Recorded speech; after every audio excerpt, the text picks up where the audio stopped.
Oke, selamat pagi dan salam ketemu lagi.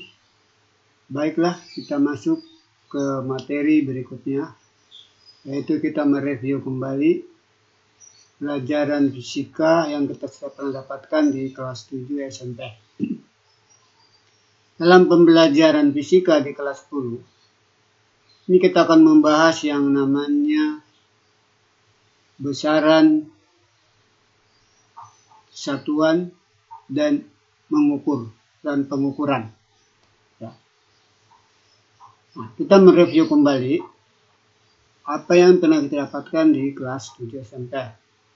Nah, dalam hal ini besaran satuan ini kita akan jelaskan secara terpisah apa sih yang dimaksud dengan besaran, apa sih yang dimaksud dengan satuan, dan apa itu pengukuran. Oke, besaran itu bisa kita lihat bahwa sesuatu yang kita ukur atau yang diukur dan dinyatakan dalam angka. Bisa ulangi penjelasan atau pengertian dari suatu besaran adalah sesuatu yang diukur kemudian dinyatakan dalam angka-angka.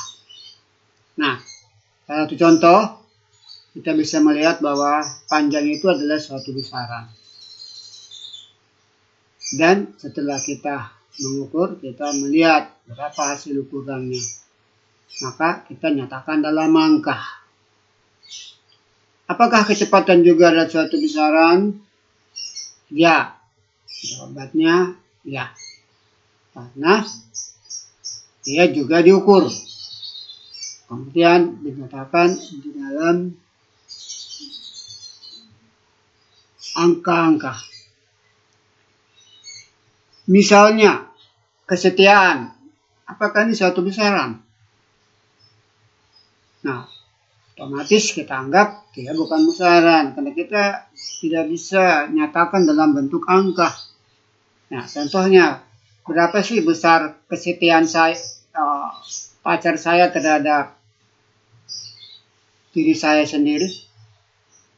Nah, itu kan menggunakan perasaan, bukan dalam bentuk angka-angka. Jadi kesimpulannya bahwa kesetiaan itu bukan suatu besaran. Oleh karena itu, kita akan lanjut kembali tentang yang kita sebut dengan apa itu satuan? Satuan itu bisa saya maknakan atau saya artikan sebagai pembanding untuk menyatakan suatu besaran. Nah, setelah kita melihat besarannya, terus kita lihat dalam bentuk angka, dinyatakan dalam bentuk angka. Kemudian di sini satuannya kita lihat yang lain adalah pembanding untuk menyatakan suatu besaran. Nah, untuk itu sebagai contoh yang kita akan kemukakan di sini, kita bisa lihat di capture. Nah, ini ada, misalkan ada suatu balok, ya, ini balok ini, ya.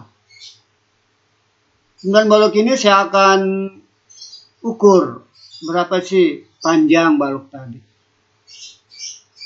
Nah, dengan acuan saya menggunakan suatu balok yang kecil ini. Atau saya bisa dapat menggunakan penggaris. Ya. Nah, penggaris itu adalah satu acuan untuk mengukur panjang balok tersebut. Nah, sehingga apa yang kita lakukan di dalam pengukuran tersebut, kita bisa menyatakan berapa besar dalam bentuk satuannya. Nah, untuk lebih jelasnya, kita lihat video tersebut. Nah, panjang balok A sama dengan 4 kali balok B. Nah, kenapa 4 kali panjang balok B? Pada balok B ini kita anggap sebagai penggaris yang mempunyai maksimal pengukuran 1 meter. Jadi kalau kita pakai penggaris ini, maka ada 4 penggaris yang kita gunakan untuk menentukan panjang balok A. Sehingga saya bisa tuliskan bahwa panjang balok A itu 4 meter.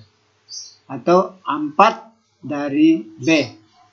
Jadi di sini dia anggap sebagai pembanding. Ya. Nah, sehingga dalam definisi satuan, bahwa satuan itu adalah pembanding untuk menyatakan suatu besaran yang tadi sudah dijelaskan dalam bentuk video. Nah, untuk pengertian mengukur itu ya hampir sama dengan definisi daripada satuan. Kalau yang satuan itu adalah pembanding untuk menyatakan satu besaran, tapi mengukur itu adalah membandingkan satu besaran dengan besaran yang lain. Ya.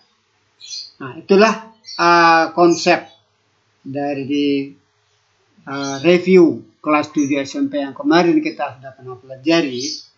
Ini ya saya akan jelaskan kembali supaya lebih paham lagi ya pada saat kita akan mengembangkan besaran satuan ini di materi kelas 10 ya.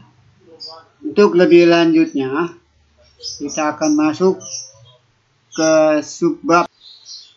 Baiklah, kita masuk ke subbab materi berikutnya, yaitu alat ukur dan ketelitiannya.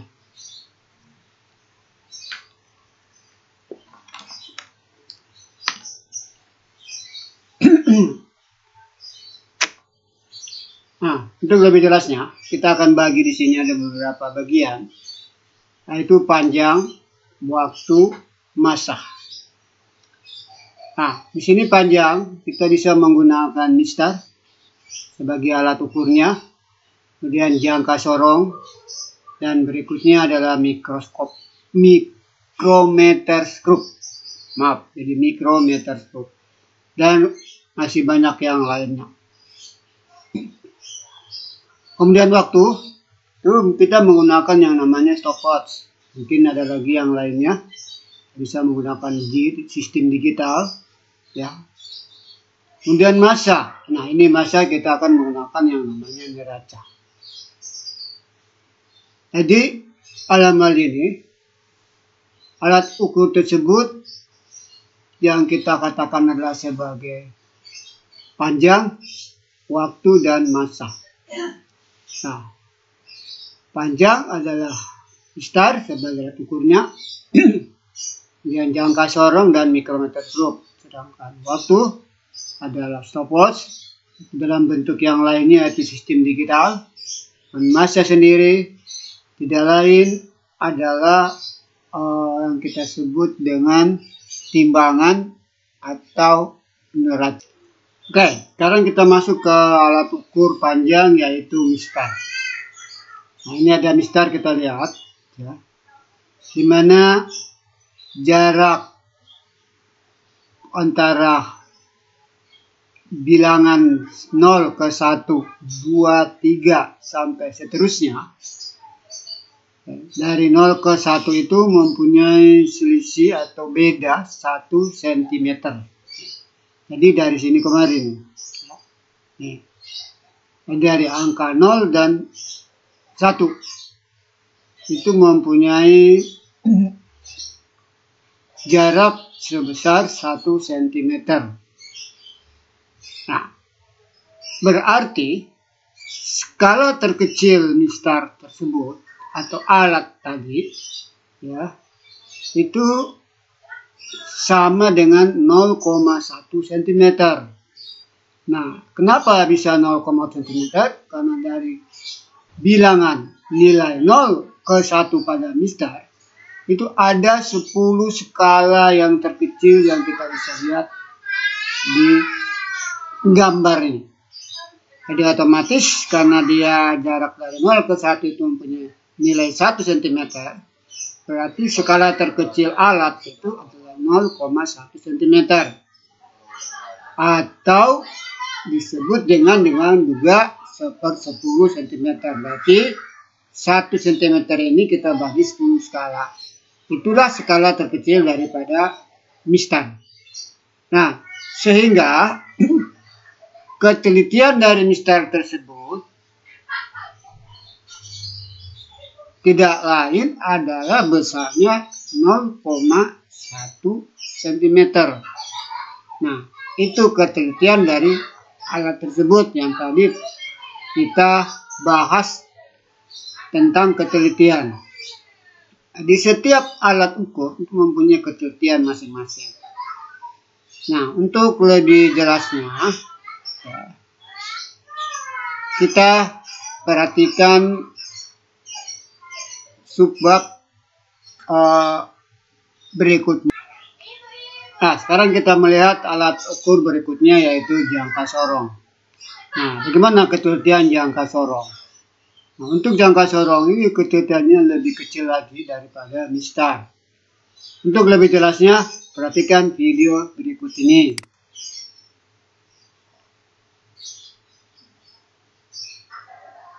Nah, ini jangka sorongnya. Ini kita bisa pilih geser, ya. Dan ini ada benda dan kita akan ukur. Ya, kita akan ukur, kemudian kita geser lagi. Nah, ya. Nah, ternyata dia hasilnya adalah 2,02 cm. Nah, oke, kita lihat kembali jangka sorong tersebut. Nah, sebelum saya mulai apa tentang penggunaan jangka sorong, ya, bisa kita simak kembali dalam video tersebut. Baik, kita masuk ke alat ukur berikutnya, yaitu jangka sorong. Yang tadi sudah dijelaskan pada video baru-baru, bahwa saat kita mengukur satu benda tadi, kita memperoleh hasilnya sebesar 2,02 cm dia. Yang hasil yang kita ukur tadi. Nah, kalau kita lihat ketelitian jangka sorong itu lebih kecil lagi ya, dibandingkan dengan mistar. Nah, berapa skala terkecil dari jangka sorong? Nah, ini kita bisa lihat bahwa skala terkecil jangka sorong itu berkisar antara 0,01 cm. Bukan antara ya, tapi mempunyai skala terkecil atau ketelitian skala terkecilnya adalah 0,01 cm. Nah, inilah skala terkecil dari jangka sorong. Untuk selanjutnya, kita masuk ke micrometer screw. Nah, untuk lebih jelasnya kita bisa perhatikan alat dari micrometer screw dalam bentuk video tersebut.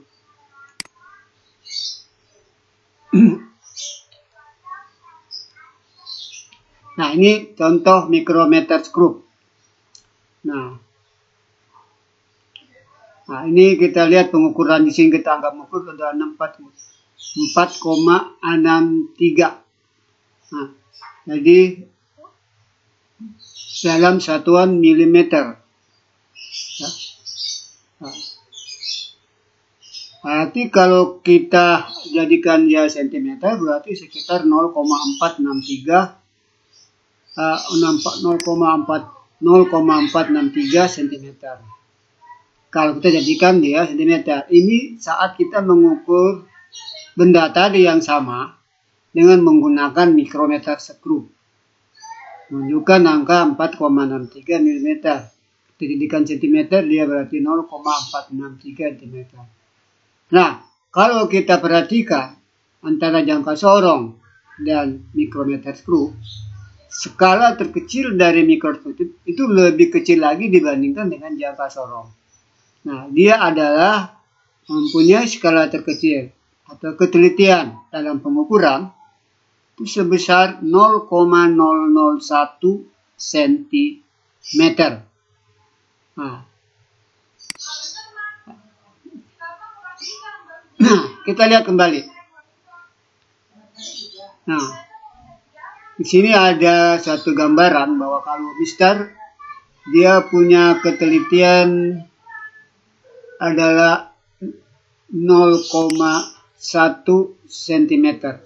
Sedangkan jangka sorong mempunyai ketelitian 0,01 cm dan mikrometer skrup adalah 0,01 cm. Nah, inilah alat ukur yang kita gunakan dalam mengukur sesuatu benda atau apa aja yang kita mengukur, yaitu mulai dari alat ukurnya Mister mempunyai ketelitiannya 0,1 cm, jangka sorong adalah ketelitiannya 0,01 cm, dan mikrometer skrup adalah ketelitiannya 0,001 cm. Kita lanjut.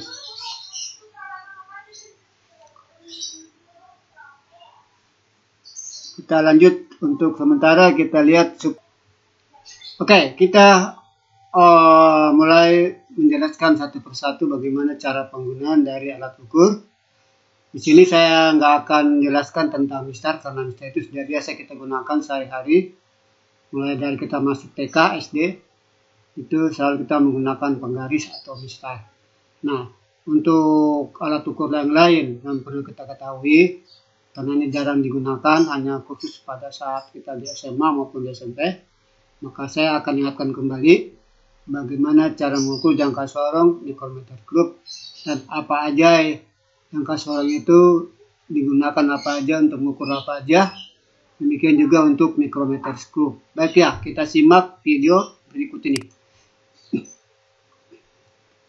Nah, ini jangka sorong kita lihat.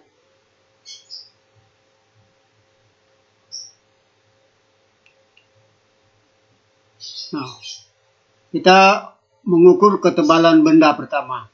Nanti kita menggunakan yang di bawah. Nah, ternyata hasilnya kita bisa lihat, ya. Ya, jadi mengukur suatu balok yang kita dapat hasilnya 2,02 cm. Nah, setelah itu, setelah ketebalan balok, kita mengukur rongga dari suatu benda. Rongga, nah itu kita lihat ada di atas caranya, ya, mengukur rongga, dan hasilnya kita bisa lihat dari pengukuran tadi 3,96 cm. Jadi selain rongga, dia juga bisa mengukur kedalaman. Ini dia. Nah, ini kita taruh di belakangnya. Nah, itu kedalaman. Nah, kita bisa lihat hasilnya nanti. Nah, sekarang kita akan melihat bagaimana cara penggunaan masing-masing alat ukur tadi, yaitu jangka sorong dan mikrometer skrup. Ya. Nah, untuk itu kita bisa lebih mendetail lagi cara pemakaian dari kedua alat ukur tersebut. Nah, oke, sekarang bagaimana kita cara menggunakan jangka sorong tersebut. Nah, baiklah, kita lihat, kita simak kembali video berikut ini. Nah, ini ada alat yang kita ukur, ya. Pada saat kita menggunakan jangka sorong tadi, ini kita ukur rongganya, kemudian ini kita geser, ya. Nah, kita geser ini, nah, sampai dia melekat pada suatu benda yang kita akan ukur, ya. Mengukur sudah kelihatan di sini, ya, angkanya. Jadi kita tarik tadi, yang tadi dalam video. Nah, kita tarik, dia harus pas dengan benda yang kita akan ukur rongganya. Nah, bisa diperhatikan untuk mengukur rongga itu kita menggunakan jepitan yang di atas, bukan yang di bawah. Kalau saya anggap tinggal satu jepitan. Nah, untuk yang di bawah itu jepitannya kita menggunakan untuk ketebalan, ya, ketebalan, panjang, dan lain-lain. Sedangkan untuk jepitan yang di atas yang dua ini, kita akan mengukur suatu diameter dalam biasanya, atau biasa disebut dengan rongga. Ya. Nah, sekarang kita lihat hasil dari pengukuran tadi. Ya. Bisa kita lihat pada pembesaran dari gambar ini. Nah, sebelum saya menentukan hasilnya, saya ingin menjelaskan dulu bahwa di dalam jangka sorong ini ada dua skala. Nah, skala yang ini, yang saya tunjukkan ini, adalah kita sebut dengan skala utama. Ya, itu mulai dari angka 0 sampai 10 dan seterusnya. Ya. Nah, semua menggunakan satuan sentimeter. Sedangkan yang putih ini, yang penjepitnya ini yang warna putih, ini kita sebut dengan skala nonius. Ya, kita kenal dengan nama skala nonius. Sedangkan yang ini kita kenal dengan nama skala utama. Jadi mohon diperhatikan. Kita sebut dengan apa? Skala utama. Sedangkan yang ini adalah skala nonius. Nah, ini kita besarkan skalanya seperti yang kita lihat sekarang. Nah, saat benda atau kita mengukur rongga tadi, kita akan melihat antara skala utama dan skala nonius. Ternyata kalau kita tarik garis dari skala nonius angka 0, standar 0 kita tarik garis lurus ke atas, ternyata dia menunjukkan angka 3, lebih, belum sampai 4. Taruhlah dia di sini kalau kita perbesar skala utamanya, dia menunjukkan angka 3,9. Saya ulangi lagi. Saat kita sudah menjepit alat yang kita ukur tadi untuk menentukan berapa diameter dari rongga tadi atau rongganya, ya, di sini kita bisa melihat berapa besarnya diameter dalam dari benda tadi yang berongga, maksudnya yang berongga. Nah, kita tarik dari skala nonius dulu. Nah, nonius itu ada angka 0. Angka 0 ini kita luruskan ke atas sampai dia menunjukkan ke angka skala utama. Ternyata kita hitung di skala utama itu dia menunjukkan angka 3, berapa? 3, lebih. Nah, lebihnya ini kita anggap di sini berada pas, dia belum pas sampai angka 4-nya. Kalau kita hitung, itu menunjukkan angka 3,9. Tapi 9-nya ini ke 9 berapa? Kita belum tahu. Kita anggap aja dia 3,9 lebih. Nah, sekarang untuk lebihnya, kita lihat pada skala nonius. Nah, skala nonius ini kita lihat garis yang paling berimpit dengan skala utama. Ya, jadi garis yang paling berimpit dengan skala utama. Nah, ternyata garis yang berimpit ini, kalau kita besarkan skala nonius ini terhadap skala utama, ini menunjukkan angka 6. Ya, 6 di sini ya, pada skala nonius. Berimpit dengan yang di atas tadi, yang paling berimpit atau tegak lurus. Itu pada angka 6. Sehingga kita bisa mengatakan bahwa diameter dalam dari suatu benda yang berongga itu mempunyai besar 3,96 dalam satuan sentimeter. Oke, nah sekarang kita mengukur ketebalan dari benda tadi. Nah, kita masukin benda tadi ke dalam penjepit, tapi yang bagian bawahnya. Nah, kita simak video tersebut.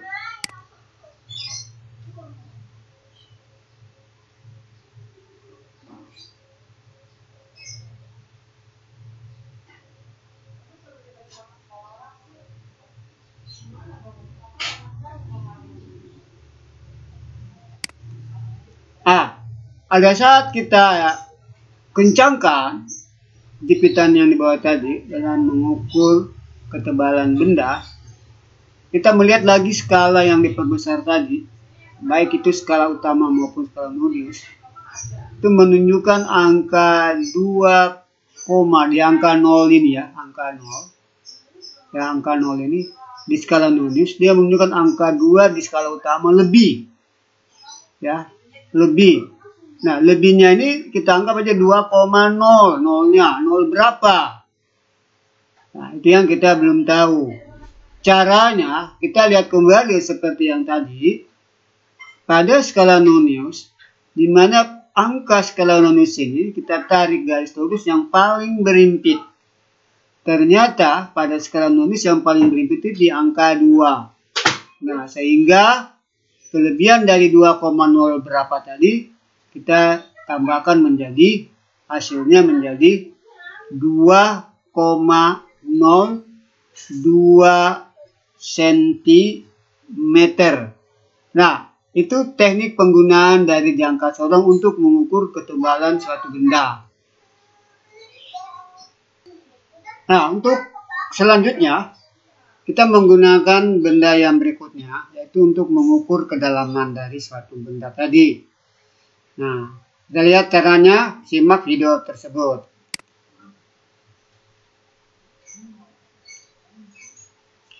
Nah, ini dia, kita tarik ke atas, kemudian kita tarik mundur.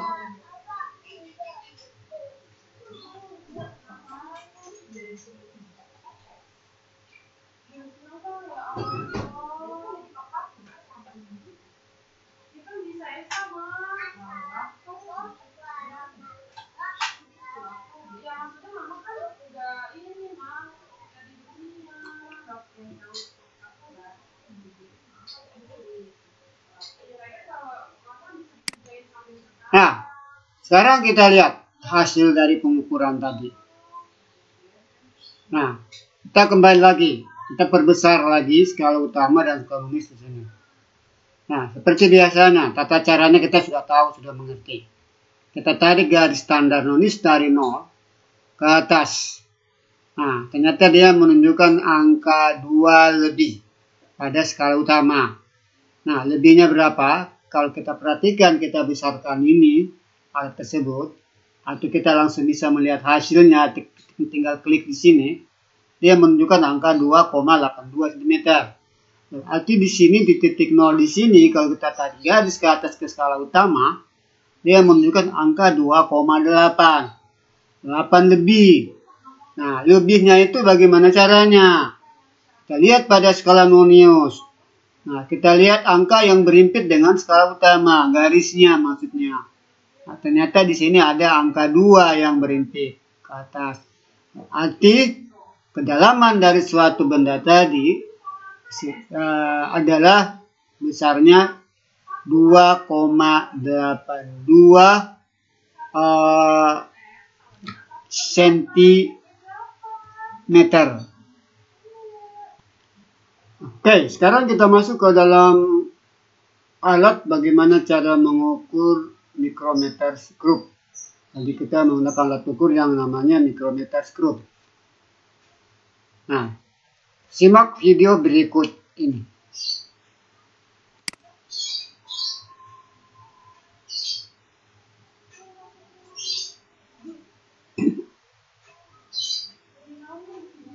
Nah, perhatikan pada gambar ini, video ini akan berputar, ya. Ini caranya, ya. Caranya kita memutar batang yang ada di sini. Jadi kalau misalkan ada alat di sini yang kita mengukur ketebalannya, kita tinggal masukin ke sela antara jepitan ini dengan yang ini. Jadi tergantung berapa ketebalan benda tersebut. Kita jepit dia, caranya kita memutar skrup yang ada di sini, kita putar sampai tepat dia menjepit benda tersebut. Nah, sama halnya dengan jangka sorong, bahwa mikrometer skrup juga menggunakan 2 skala. Yang pertama kita sebut dengan skala utama, sama dengan jangka sorong. Nah, kemudian yang kedua ini adalah skala Nonius. Nah, skala Nonius ini bisa berputar saat kita memutar batang tadi. Jadi untuk mencocokkan atau mempaskan alat tersebut apakah dia sudah dijepit atau belum. Ya. Anda anggap aja ini ada benda di sini, kita ukur ketebalannya, yang kita jepit, kita kunci, ada di sini di ujungnya ini ada kuncinya, kita kunci supaya tidak berubah ukurannya. Nah, pada saat kita kunci, kita putar ini juga ikut berputar skala manusia. Nah, ternyata di sini kita bisa perhatikan dalam video tadi, ya, dia menunjukkan angka sebesar. Nah, perhatikan. Nah, saya lihat lagi di sini.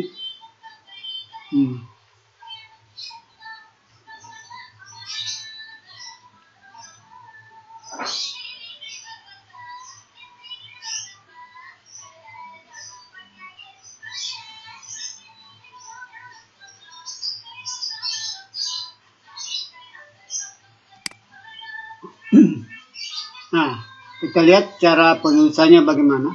Perhatikan. Jadi tadi dia menunjukkan angka 3,5 lebih pada skala utama. Kemudian yang putarannya itu sekitar 0,29.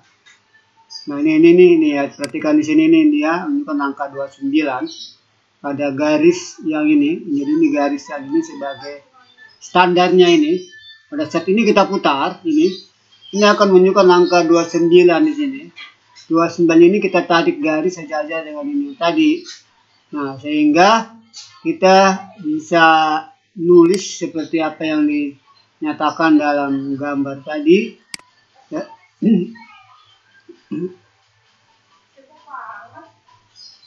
Nah, ini dia cara penulisannya 3,5 lebih tadi. Nah, dia lebih dari 29. Kita bagi dengan kita pakai 0,29. Nah, jumlahnya 3,79. Jadi hasil daripada pengukuran tadi itu 3,79. Nah, kenapa 3,79? Nah, saya perjelaskan lagi di sini. Tekan baik-baik. Saya perjelaskan di sini, ya. Ini, lihat di sini.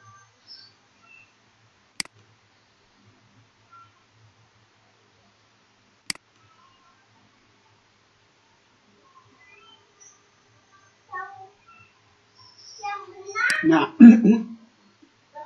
kita lihat dulu, perhatikan.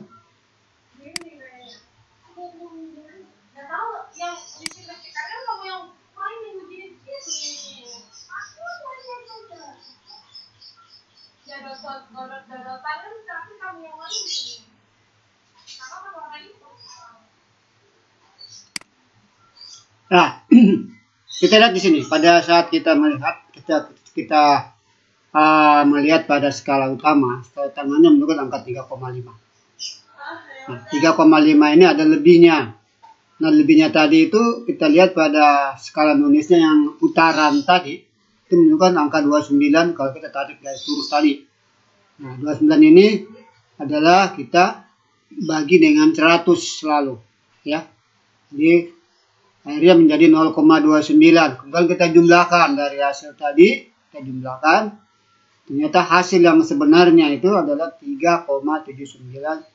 Nah, itu dari ketebalan tersebut. Ya.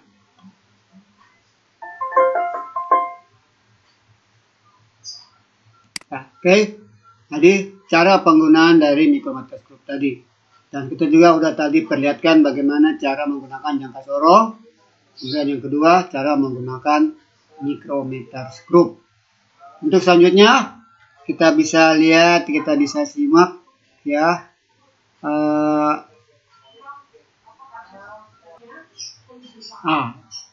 Sekarang kita masuk ke yang berikutnya tentang ketidakpastian dalam mengukur, ya.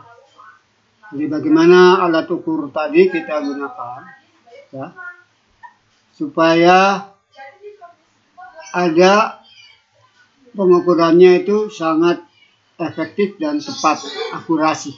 Ya. Nah, yang pertama kita lihat bagaimana ketidakpastian dalam mengukur itu satu, teledor. Ya. Nah, apa yang dimaksud dengan teledor? Jadi teledor itu tidak lain pada saat kita mengukur suatu benda dengan menggunakan penggaris, ternyata penggaris tadi itu kita pakai tidak sesuai dengan apa cara mengukur yang benarnya. Contohnya misalkan penggaris ini mempunyai angka 0 adanya di sini. Tapi penggaris tersebut kita mulai mengukur benda tadi di bukan angka 0. Ya, seharusnya kan harus di angka 0 tadi. Jadi penggaris ini kita geser kemari supaya tepat di angka 0. Anggaplah ini benda tadi yang kita akan ukur, panjangnya berapa. Nah, ternyata kita menggunakan seperti gini. Ternyata ini ada satu keteledoran dari pengukuran tadi. Nah, atau gini, dalam mengukur waktu, ini ada satu pelari.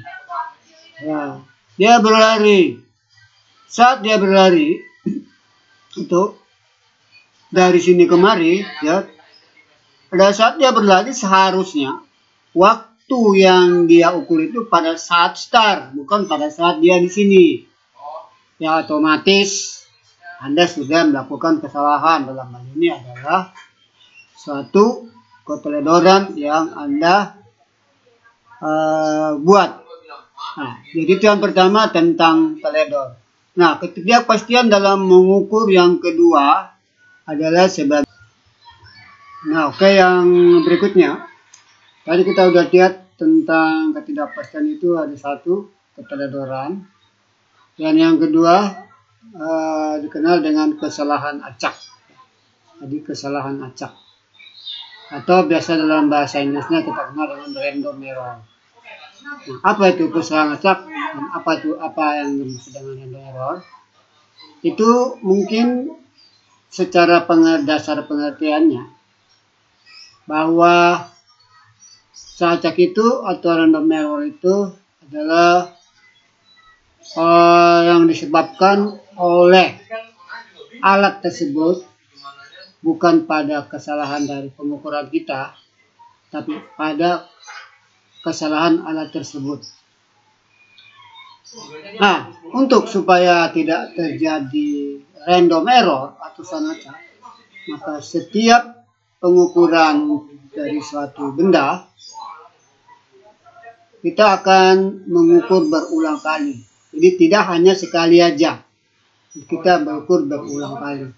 Semakin banyak pengukuran kita lakukan dalam hal berulang-ulang, berarti kesalahan acaknya semakin kecil. Nah, jadi sudah mendekati kebenarannya. Ya.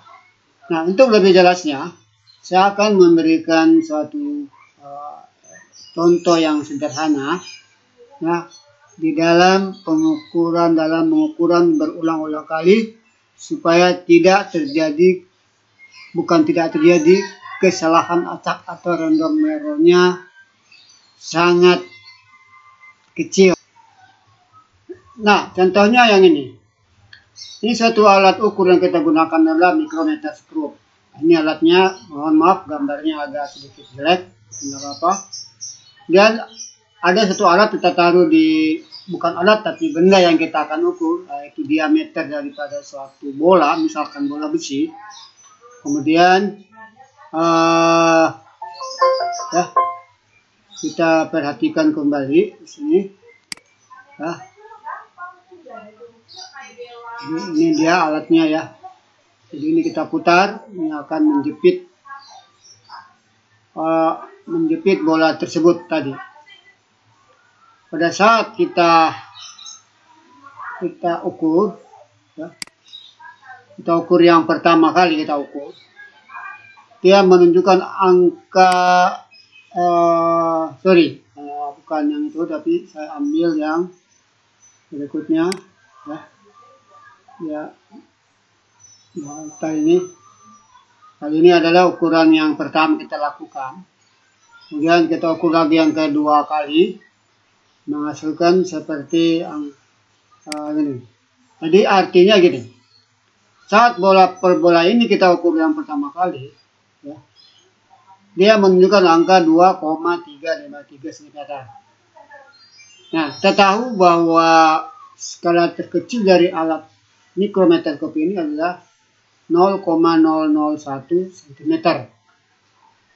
Nah, kemudian pengukuran yang kedua dari bola besi tadi, ya, jadi kita melakukan pengukuran beberapa kali agar menjaga hasil ketelitian kita dalam mengukur benda tadi tidak menyebabkan kesalahan errornya menjadi besar. Jadi kita menginginkan kesalahan error bisa menjadi lebih kecil, yang mendekati hasil yang sebenarnya. Tapi tidak harus sebenarnya nilai aslinya, tapi mendekati. Makanya kita melakukan pengukuran berulang-ulang kali. Nah, dalam hal ini berulang kali ini ya, semakin banyak pengukuran kita lakukan berulang kali, berarti kesalahan errornya juga semakin kecil. Nah, untuk yang kedua, kita ukur dia mempunyai besar sekian, 2,357 cm. Nah, kemudian kita lihat untuk selanjutnya. Tadi untuk mengurangi adanya random error atau kesalahan acak, tadi saya sudah katakan kita harus berukur berulang kali. Nah, taruhlah saya mengukur 2 kali, ya, tapi sebetulnya 2 kali ini masih kurang bagus, ya. Tingkat ketelitiannya masih kurang, atau random errornya enggak atau terlalu besar. Harusnya lebih dari 5 boleh, 10 boleh ya. Tapi nggak apa-apa, hanya sebagai contoh aja. Nah, setelah kita mengukur berulang, kita jumlahkan totalnya semua. Nah, dimana kalau kita lihat perbedaan di antara pengukuran kedua ke ketiga itu tidak terlalu besar, kecil sekali. Ya, kecil sekali. Nah, ini kita jumlahkan dulu. Kita bagi berapa banyak data yang kita pakai. Dalam hal ini berapa banyak pengukuran yang kita gunakan. Kalau dia 2, berarti kita jumlahkan, kita bagi 2. Kalau dia ada 5 data yang kita pakai berulang kali, berarti kita jumlahkan, kita bagi 5. Nah, kita ambil namanya rata-ratanya. Nah, itulah pengukuran atau yang kita kenal dengan random error, ya, pengukuran acak. Untuk berikutnya kita akan bahas submateri yang masih berhubungan dengan alat tersebut. Oke. Yang berikutnya, yang ketiga adalah kesalahan sistematis. Nah, pada dasarnya atau pada umumnya kesalahan sistematis ini selalu disebabkan oleh alat. Nah, sedikit saya ralat yang kedua tadi yang disebut dengan error, ya. Jadi itu error itu bukan karena faktor alat juga, tapi mungkin cara kita menggunakan alatnya atau kita melihatnya kurang tepat, ya. Karena manusia kadang-kadang kita fokus dan kadang-kadang tidak fokus. Nah, itu pada random error yang kedua tadi.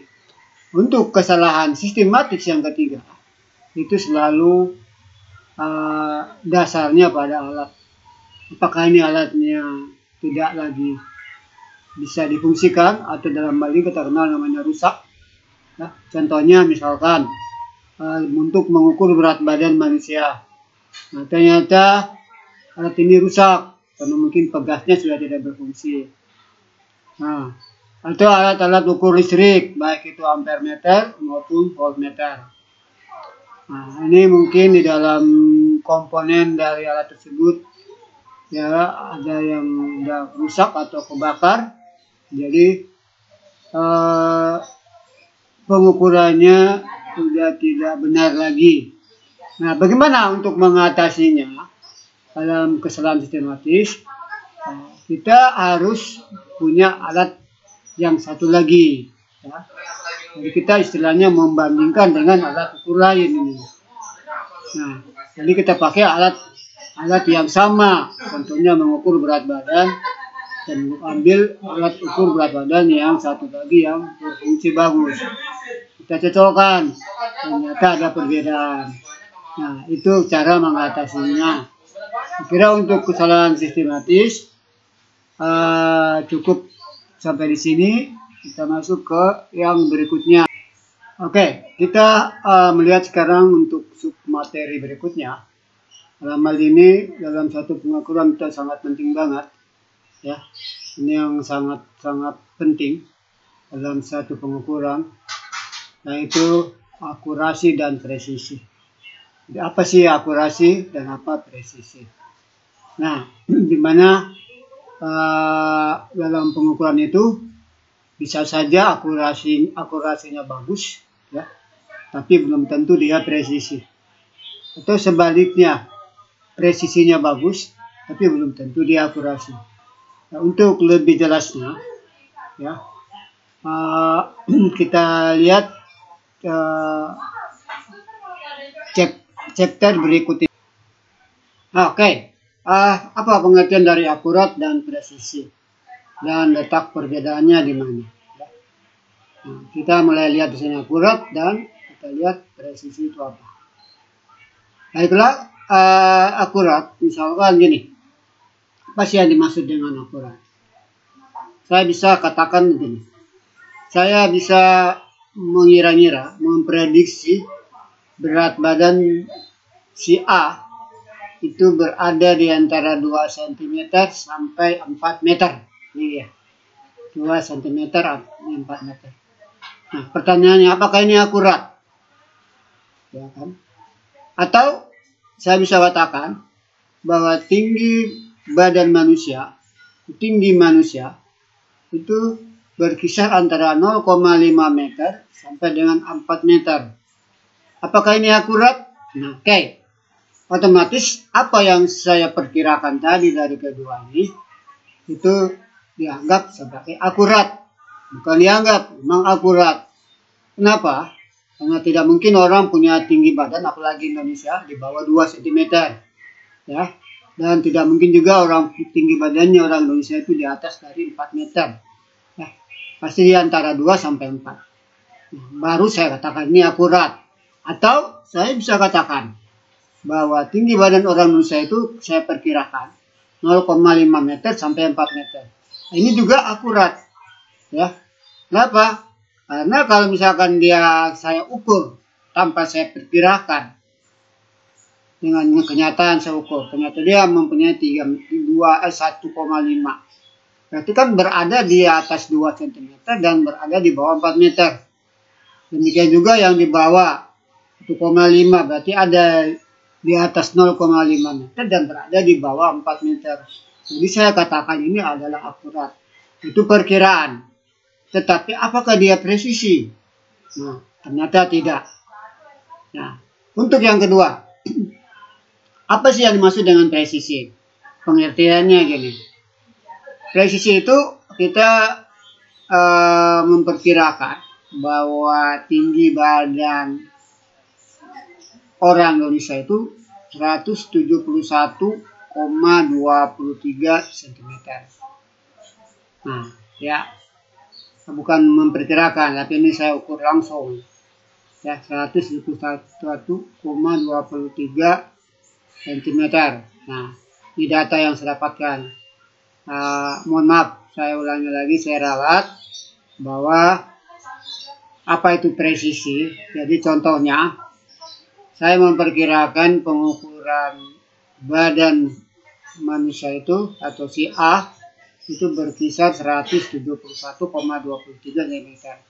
Apakah ini presisi? Jawabannya adalah presisi. Kenapa? Karena tinggi badan manusia itu ya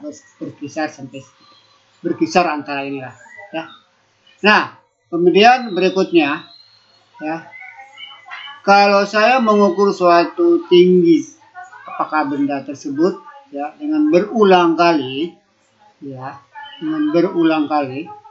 saya mendapatkan data seperti ini, ya. Nah, berarti data tersebut saya bisa simpulkan bahwa tinggi dari suatu benda yang kita ukur yang berulang kali tadi itu berada di antara 23,3, ini tadi 23,3 ini, dan tertingginya adalah 23,5 ya. Nah, apakah ini presisi? Ini disebut dengan presisi, tapi belum tentu dia akurat ya, belum tentu dia akurat. Nah, sama juga di atas, apakah dia presisi? Ya, presisi, tapi belum tentu dia akurat. Nah, arti kalau kita mau lebih jelasnya lagi, ya, kita akan melihat presisi yang sebenarnya dan akurat yang sebenarnya bagaimana bentuk pengertiannya. Oke, kita lihat kembali. Misalkan tadi kita sudah katakan data yang kita dapatkan berulang kali ini menunjukkan bahwa benda tersebut yang kita ukur berada antara 23,3 sampai dengan 23,5. Nah, ini biasa dikatakan, ini bukan bias, tapi kita katakan ini adalah presisi. Tapi apakah dia akurat? Nah, kita belum tentu mengatakan bahwa dia akurat atau enggak, tergantung dari alat tersebut. Jadi misalkan, apa sih yang pengertian akurat tadi? Pada saat saya mengukur benda, ternyata dia menunjukkan angka 25 pada alat ukur yang kita ukur yang sebenarnya, nanti otomatis dia tidak akurat. Tapi kalau kita mendapatkan ukuran yang kita ukur benda tadi adalah 23,4, kita lihat patokannya di sini, berarti di sini dia akurat, ya, akurat. Ya, akurat pengukurannya ini. Pada saat kita mengukur benda tadi yang pertama kan 25 pengukuran sebenarnya, ternyata dia tidak akurat.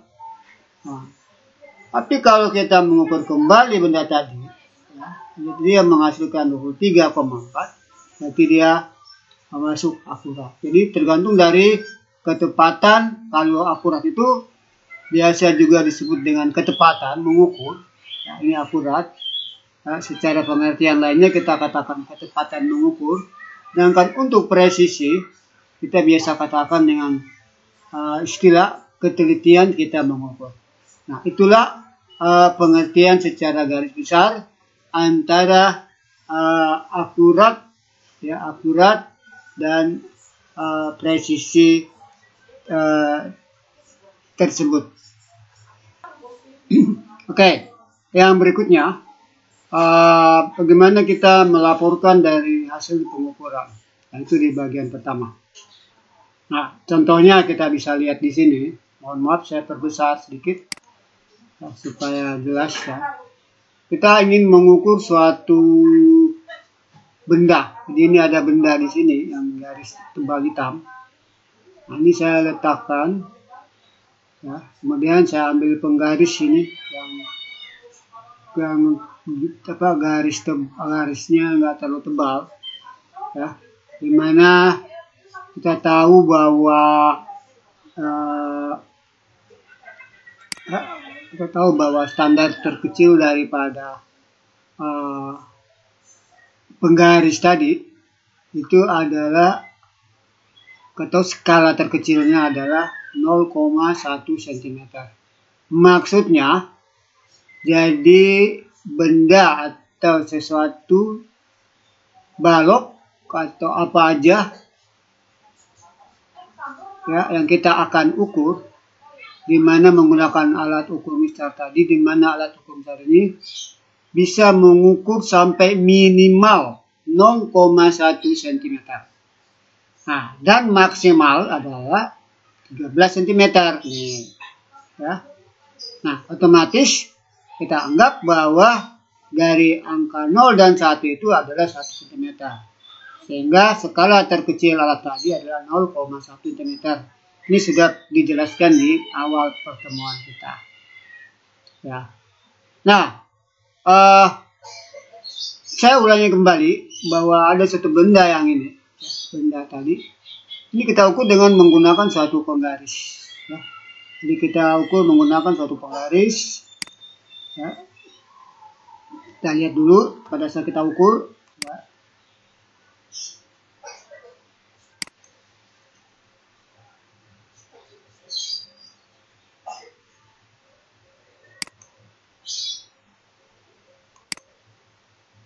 Oke. Nah, hasil pengukuran dari benda yang kita ukur dengan alat ukur penggaris tadi atau mistar itu kita perhatikan di sini. Ini dia terakhir ini dari 0 standarnya kita masukkan kemari. Menunjukkan bahwa minimal hasil pengukurannya itu 8,8 ya, 8 dan maksimalnya 8,9. Jadi dia berada di antara 8,8 atau 8,9. Itu range-nya dalam pengukuran. Nah, otomatis kalau kita perhatikan bahwa 8,8 dan 8,9 ini kalau kita jumlahkan, kita katakan dia berada dengan besar nilai 8,85. Jadi ini kita jumlahkan dari yang minimal ya, minimal itu dalam arti kata ada di sini ya, pas di sini, dan maksimal range di 8,9. Berarti pengukurannya itu berarti 8,85 ya. Jadi 8,8 kita jumlahkan ke 8,9. 8,8 ini dapatkan dari hasil ini 8,8 lebih, cuma lebihnya kita nggak tahu berapa, dan maksimalnya itu 8,9. Nah, supaya dapat pengukuran yang benar-benar bagus, nah, kita jumlahkan aja, kita tatakan aja angka ini, ya menunjukkan angka 8,85. Nah, kalau kita perhatikan kembali, bagaimana cara penulisan yang benar dari hasil pengukuran tadi, kita lihat aja bahwa pengukuran tadi berada di antara 8,8 sampai 8,9. Nah, di antaranya ini ada sekitar 0,05. Nah, ini dari mana 0,05 ini? Ya, kita bisa lihat kembali bahwa hasil dari 0,05 ini kita akan bahas lagi berikut. Oke, kita lanjut kembali. Tadi kita putus ke 0,05. Ini dari mana asalnya? Nah, kita tulis dulu.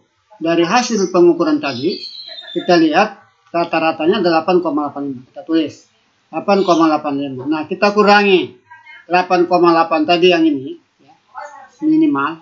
Kita kurangi 8,85. Berarti hasilnya 0,05.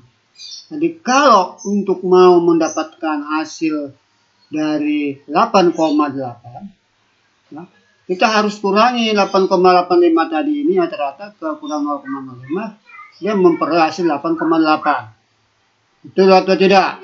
Nah, ternyata betul ya. Nah, sekarang kita lihat standar yang maksimal 8,9. Kita ambil standarnya 8,85. Supaya dia mencapai 8,9, nah, ini harus diapa? Ditambah atau dikurang? Nah, berarti kita tambah dengan 0,05. Jadi 0,05 adalah standar kita untuk mengurangi dan menambahkan nilai yang ada saat pengukuran yang kita pakai tadi, yaitu 8,8 dan 8,9. Sehingga untuk cara penulisan yang ini, dalam penulisannya kita akan tulis sebagai berikut, bahwa X adalah nilai yang sebenarnya 8,85 rata-rata ini, ya, plus minus 0,05. Nah, ini Anda sudah tahu dari mana 0,5. Jadi bisa ditambah dan bisa dikurang. Itulah nilai yang kita kenal dengan mempunyai keakuratan dan akurasi yang bagus. Nah, demikian cara penulisan dari hasil pengukuran kita di dalam submateri tersebut. Nah, bagaimana kesimpulannya? Kita lihat. Di sini topiknya melaporkan hasil pengukuran. Nah, kesimpulannya. Nah, ini adalah mengukur dan ini ketidakpastiannya. Ya. Kemudian kita buatkan bentuk persamaannya, bahwa X, yaitu benda yang kita ukur tadi, hasilnya itu mempunyai bentuk persamaan X0 ditambah delta X. Secara matematis atau dalam bentuk persamaan. X itu adalah nilai yang sebenarnya. X0 itu adalah hasil pengukuran. Kita tahu bahwa hasil pengukuran kita itu adalah 8,85 cm yang barusan tadi kita jelaskan. Nah, sekarang kita lihat delta X itu apa. Nah, untuk delta X itu kita lihat kembali penjelasannya nanti ya, berikut ini. Yaitu lihat penjelasannya. Nah, oke. Kita lanjut kembali. Delta X itu kita lihat dari mana delta X-nya. Tadi kita sudah lihat bahwa delta X itu kita ambil ada dengan nilai yang saya lingkari itu 0,05. Ya. Secara penjelasan tadi sudah jelaskan di sini, tapi ini kita menggunakan secara lebih singkat dan lebih jelas. Nah, bagaimana caranya mendapatkan 0,05 ini? Yang saya sebut dengan delta X itu dari sini. Nah, 0,1. Ini dari mana 0,1? Dari sini. Nah, itu skala terkecil dari mistar tadi, yaitu 0,1 cm. Kemudian kita bagi 2. Ya. Jadi delta X itu adalah hasil dari skala terkecil kita bagi 2, ya, sehingga hasilnya, ya, nah, hasilnya nanti kita menjadi seperti ini, dari setengah dikali skala terkecil. Nah, inilah rumus yang kita gunakan nanti. Kita ulangi, ya, skala terkecilnya.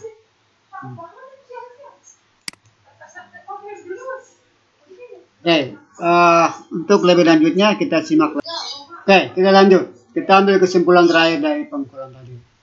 Nah, tadi kita sudah tahu bahwa untuk mistar, ini pertama mistar, delta X-nya itu ya otomatis sama dengan 0,05 cm.